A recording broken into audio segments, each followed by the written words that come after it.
बिस्मिल्लाहिर्रहमानिर्रहीम। अस्सलाम वालेकुम दोस्तों, नई वीडियो में खुश आमदेद। दोस्तों, कप्तान का कहा एक एक लफ्ज सच साबित हो गया। इमरान खान को नाअहल करने वाले चीफ इलेक्शन कमिश्नर पर हुकूमत की इनामात की बारिश। बीबी को बड़ा ओहदा दे दिया गया। अब भी कोई कहे कि चीफ इलेक्शन कमिश्नर गैर जानिबदार है। दूसरी जानिब इंपोर्टेड सरकार की कोशिशों से पाकिस्तान डिफॉल्ट की रेड लाइन में आ गया। इंटरनेशनल एजेंसी ने हुकूमत के झूठ का पर्दाफाश करके पाकिस्तान के लिए खतरे की घंटियां बजा दी। वीडियो की तफसील में जाने से पहले आप देख रहे हैं हकीकत की दुनिया डॉक्टर अली के साथ। हमारा चैनल सब्सक्राइब करके घंटी के निशान को दबाना मत भूलिएगा। इस वीडियो को ज्यादा से ज्यादा फेसबुक, व्हाट्सएप और सोशल मीडिया पर शेयर जरूर करें।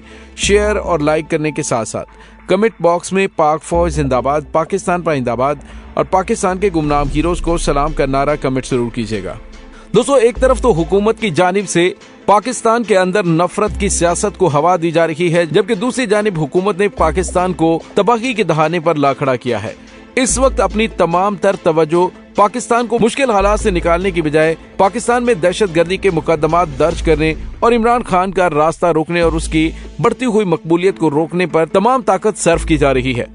दोस्तों, एक बहुत बड़ी खबर सामने आ रही है। इमरान खान की जानिब से बार बार कहा गया था कि chief election commissioner Sikandar Sultan Raja एक मुनाफिक इंसान है और वो हुकूमत की बी पार्टी बना हुआ है। उसकी जानिब से जितने भी फैसले किए जा रहे हैं वो सारे के सारे फैसले पाकिस्तान तहरीक इंसाफ के खिलाफ करवाए जा रहे हैं और जानबूझकर करवाए जा रहे हैं। एक सोचे समझे मंसूबे के तहत करवाए जा रहे हैं ताकि इमरान खान को नाअहल किया जाए। और दोस्तों, आपने देखा कि इमरान खान को नाअहल करार दे दिया गया, लेकिन उससे सिर्फ एक दिन के बाद हुकूमत की जानिब से नवाज की बारिश शुरू कर दी गई है और अपना वादा पूरा कर दिया गया है। जी हां दोस्तों, chief election commissioner Sikandar Sultan Raja की अहलिया को चीफ कलेक्टर कस्टम्स अप्रेजमेंट तैनात कर दिया गया है। हुकूमत की जानिब से चीफ इलेक्शन कमिश्नर पर मेहरबानियों का सिलसिला जारी है। इसके बाद भी अगर कोई कहता है कि चीफ इलेक्शन कमिश्नर गैर जानिबदार है तो उसकी अकल पर मातम किया जा सकता है। दोस्तों, ये तो सिलसिला आज से नहीं बल्कि अरसा दराज से जारी है कि जो जजेस या ब्यूरोक्रेट शरीफ खानदान से मराद और हैवी गिफ्ट्स नहीं लेते तो वो समझते हैं कि ये हमारे साथ नहीं है। अब इनकी जानिब से अब चीफ इलेक्शन कमिश्नर पर जो अनायात की बारिश की जा रही है उसके पीछे आपको अच्छी तरह से अंदाजा है कि ये फैसला था जिसमें ये साबित करने की कोशिश कर रहे हैं कि इमरान खान भी हमारी तरह का ही चोर है। लेकिन पाकिस्तानी कौम को अच्छी तरह से पता है कि कौन चोर है और कौन नहीं है। लिहाजा इनकी जानिब से जो बयानिया क्रिएट किया गया है कि अब इमरान खान चोर साबित हो चुके हैं, सर्टिफाइड चोर साबित हो चुके हैं। आज वज़ीर आज़म शहबाज शरीफ को प्रेस कॉन्फ्रेंस के दौरान शदीद तरीन हजीमत का सामना करना पड़ा कि जब एक सहाफी ने शहबाज शरीफ से सवाल किया कि आप इमरान खान को गुज़िश्ता कई दिनों से चोर चोर कहकर बुला रहे हैं, आप ये बताएं कि इससे पहले आप इमरान खान की बजाय आसिफ जरदारी को चोर कहा करते थे और कहा करते थे कि मैं इसे सड़कों पे घसीटूंगा। अब वो आपके साथ मिल गया है तो क्या वो चोर नहीं रहा? जिस पर शहबाज शरीफ को जवाब तो ना दे सके, अलबत्ता इधर उधर की हाँकना शुरू हो गए। तो दोस्तों, ये तमाम चोरों का टोला इकट्ठा होकर एक ईमानदार शख्स को जिस तरीके से साइडलाइन करने की कोशिश कर रहे हैं, इसमें तो ये कामयाब नहीं हो पाएंगे। मारूफ सहाफी हामिद मीर की जानिब से आज अपने प्रोग्राम में कहा गया कि मेरे कुछ दोस्त चीफ इलेक्शन कमिश्नर की जानिब से इमरान खान के नाअहल करार देने पर मिठाइयाँ खा रहे थे। मैंने जब उनसे ये कहा कि इमरान खान की नाअहली एक टर्म की है, अगला इलेक्शन वो लड़ सकते हैं, जिस पर एक जिसने मुंह में गुलाब जामुन डाला हुआ था उसने आधा खा लिया और आधा निकालकर बाहर फेंक दिया। तो दोस्तों, आप अंदाजा लगा सकते हैं कि इमरान खान को नाअहल करवाने के लिए हुकूमत ने कितना एड़ी चोटी का जोर लगाया। दोस्तों, सोमवार को इस केस की हायरिंग है और उम्मीद है कि पहली ही पेशी के अंदर ये केस क्लियर हो जाएगा, क्योंकि इलेक्शन कमीशन का ये दायरा इख्तियार ही नहीं बनता।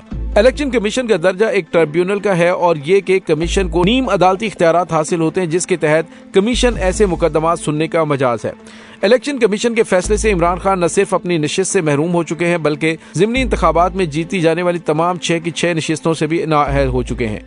ताहम नाअहली की मुद्दत से मुतल्लिक तमाम कानूनदान कह रहे हैं कि ये मौजूदा असम्बली की मुद्दत तक रहेगी और अगले आम इंतखाबात में इमरान खान इंतखाबात लड़ने के अहल होंगे।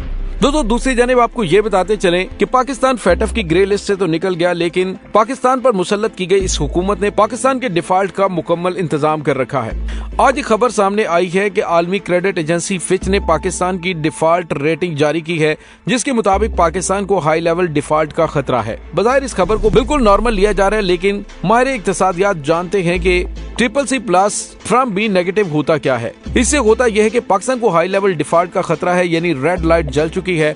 पाकिस्तान किसी वक्त भी डिफॉल्ट कर सकता है। और इसहाक डार की जानिब से कहा जा रहा था पाकिस्तान डिफॉल्ट के खतरे से बाहर निकल चुका है, पाकिस्तान को हमने डिफॉल्ट से बचाया है, लेकिन लेकिन हकीकी मानों में गुज़िश्ता 6 महीने इन्होंने पाकिस्तान को डिफॉल्ट करने में अहम तरीन किरदार अदा किया है। दोस्तों, अगर खुदा न खास्ता पाकिस्तान डिफॉल्ट कर जाता है तो फिर हालात बहुत ज्यादा खराब हो जाएंगे। इस इम्पोर्टेड सरकार का जो पाकिस्तान पर तजर्बा करके पाकिस्तान को तबाही के दहाने पर ला खड़ा किया गया है, इसके जिम्मेदार और इसके सहूलतकारों पर बहुत सारे सवालात उठाए जा रहे हैं।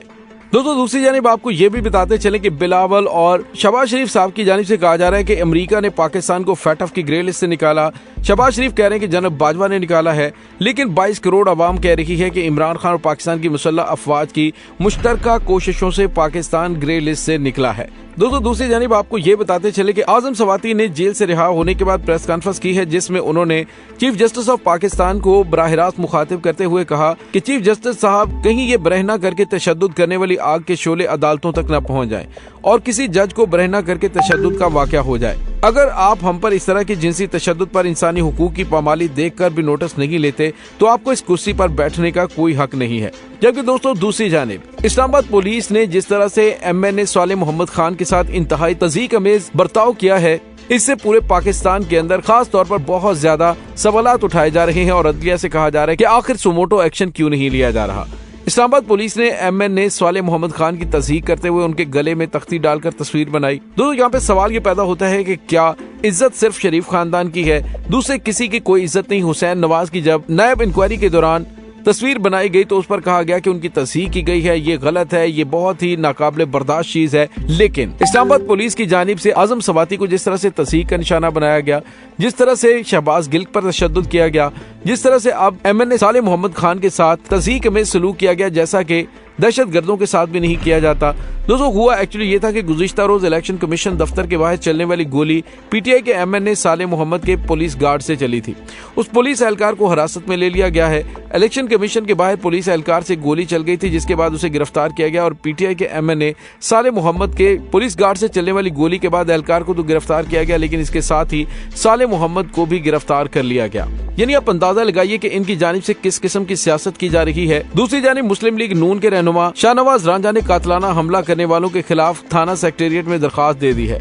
रुकने कौमी असम्बली ने कहा है कि मुझ पर कातलाना हमला इमरान खान की हिमा पर किया गया। इमरान खान और दीगर के खिलाफ मुकदमा दर्ज करने की दरखास्त दी गई है और पाकिस्तान मुस्लिम लीग नून के मरकजी रहनुमा ने कहा कि मुझ पर थाना सेक्रेटेरिएट की हुदूद में हमला किया गया था।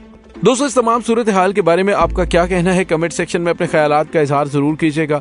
इंशाल्लाह बहुत जल्द मिलते हैं एक नई वीडियो में, तब तक के लिए अपना बहुत सारा ख्याल रखिएगा। पाक फौज जिंदाबाद, पाकिस्तान पाइंदाबाद, पाकिस्तान के गुमनाम हीरोज को सलाम, अल्लाह वारिस।